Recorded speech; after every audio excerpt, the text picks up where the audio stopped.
Tsy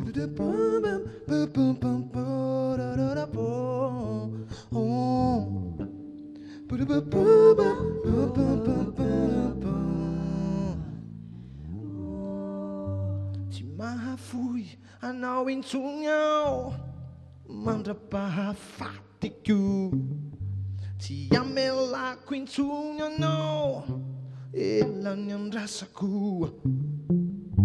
Be loatra be dia be ny soefa voaraiko, kanino ny naiatrare ny tsara fato amiko.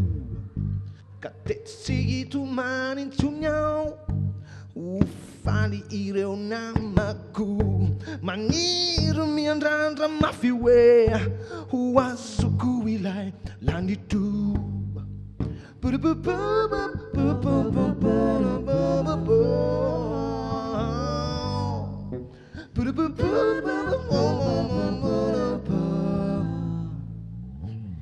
Hampinitomany fitiavanao ma, hampinitomany fitiavanao ma, hampinitomany fitiavanao ma, hampinitomany fitiavanao ma. Tsy mahafoy anao intsony aho, fihizay no anjarako, ny hoaviko zaraiko aminao, izany no ivavahako. Rasana ty laozanao aho, tsy ho faty, tsy ho levonao, tsy tratra amin'ny tempony foko fa arary sy ho endanao.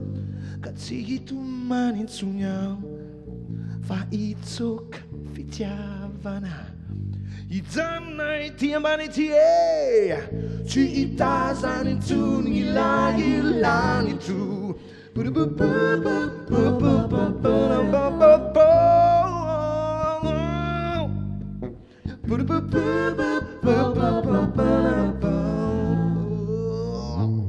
Hampinitomany fitiavanao mami, hampinitomany fitiavanao mami, hampinitomany fitiavanao mami, hampinitomany fitiavanao mami.